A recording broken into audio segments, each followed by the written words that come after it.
এটাকে কিভাবে দেখছেন? দু দফাটা বলছেন? দুদফা, হ্যাঁ। হ্যাঁ, ঠিক আছে, ওটা দিয়ে কোনো সমস্যা নেই। তবে দু দফা হবে, এক দফা হবে, আট দফা। সেটার থেকে বড় কথা হচ্ছে মানুষ যেন শান্তিপূর্ণভাবে তার মতামত প্রকাশের জায়গাটা করে দেয় নির্বাচন কমিশন। ওয়েবকাস্টিং হবে বলেছে, বাইর থাকবে, পোলিং স্টেশনের মধ্যে থাকবে, অনেক গল্প হচ্ছে। কিন্তু ভোটের দিনে তো সিআইএসএফ বলুন, সেন্ট্রাল ফোর্স বলুন বা এই সিস্টেমগুলো আর খুঁজে পাওয়া যায় না। তখন স্বাভাবিকভাবে যারা শাসকে থাকে তারা একচ্ছত্র তাদের ক্ষমতা প্রয়োগ করে গুন্ডা মস্তান মাসাল পাওয়ারকে দিয়ে বোমগুলি পিস্তলের আওয়াজ দেখিয়ে এই মানুষের মতামতকে তারা আটকে দেওয়ার চেষ্টা করে। এখন দেখার বিষয় হচ্ছে কতটা শান্তিপূর্ণভাবে ভোট হবে। হুম, হুম। না সেটা হচ্ছে যে এই যে মুর্শিদাবাদ জেলায় যে জায়গাটায় আপনারা গোটা রাজ্যে প্রায় 60 লক্ষ মানুষকে এরকম ভাবে রেখে যে ভোট করতে প্রশ্ন দেবেন। একটা থেকে যাচ্ছে, 60 লক্ষের অধিক মানুষ এখন অ্যাডজুডিকেশনের আন্ডারে আছে। এত সংখ্যার মানুষকে গণতন্ত্রের উৎসবের থেকে বাইরে রেখে কিভাবে গণতন্ত্রের উৎসব যুক্তিযুক্ত হয়ে উঠছে বা এই ডেট ঘোষণা করে দেয় নোটিফিকেশনটা কতটা যুক্তিযুক্ত, এটা প্রশ্ন থেকে যাচ্ছে। আমি আমাদের পার্টি এবং আইনজীবীদের সাথে আমরা কথা বলছি, এটাকে যদি চ্যালেঞ্জের কোন কোন জায়গা আছে দেখছি, ওই জন্য আমরা চ্যালেঞ্জে যাব।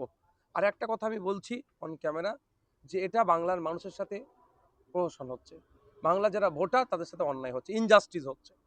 প্রথম কথা হচ্ছে যদি এই অ্যাডজুডিকেশনে যারা আছে তারা যদি ক্যান্ডিডেট হতে চায় তাহলে কি করবে? নির্বাচন কমিশনে আমার মনে হয় এই ধরনের কোনো গাইডলাইন নেই, এক নম্বর।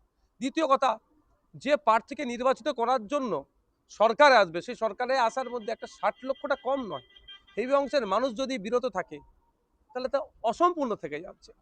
তৃতীয়ত হচ্ছে, কেন আমরা এই 60 লক্ষ নিষ্পত্তি করতে পারলাম না, এখানে কি রহস্য আছে? তো এই যখন বিষয়গুলো আসছে, আমি মমতা ব্যানার্জি আমাদের রাজ্যের বর্তমান তৃণমূল কংগ্রেসের তিনি সর্বভারতীয় নেতৃত্ব। আর পশ্চিমবাংলায় এই মুহূর্তে সব থেকে বড় রাজনৈতিক দলের নাম হচ্ছে, সিটের সংখ্যা হচ্ছে তৃণমূল কংগ্রেস। তারা এই বিষয়টা নিয়ে সোচ্চার হোক, প্রয়োজনে ভোট বয়কট করুক।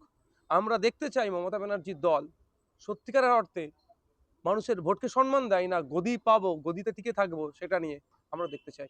আশা করছি যদি মানুষের ভোটকে মতামতকে সম্মান দেয় তাহলে ভোট বয়কট হোক। যতক্ষণ না পর্যন্ত এই সমস্যাগুলো নিষ্পত্তি হচ্ছে ততক্ষণ ভোটে অংশগ্রহণ করব না। নির্বাচন কমিশন তখনই বেগে বসবে যদি তৃণমূল, তখন ভাবতে শুরু করবে যখনই তৃণমূল কংগ্রেস এটা আওয়াজ তোলে। আর তৃণমূল কংগ্রেস এই আওয়াজটা যদি তোলে, তৃণমূল কংগ্রেসের সাথে কেউ থাকুক আর নাই থাকুক, এই 60 লক্ষ মানুষের স্বার্থে আমরা মমতা ব্যানার্জির ডাকে সাড়া দেবো, আমরা বয়কট করবো। এই যে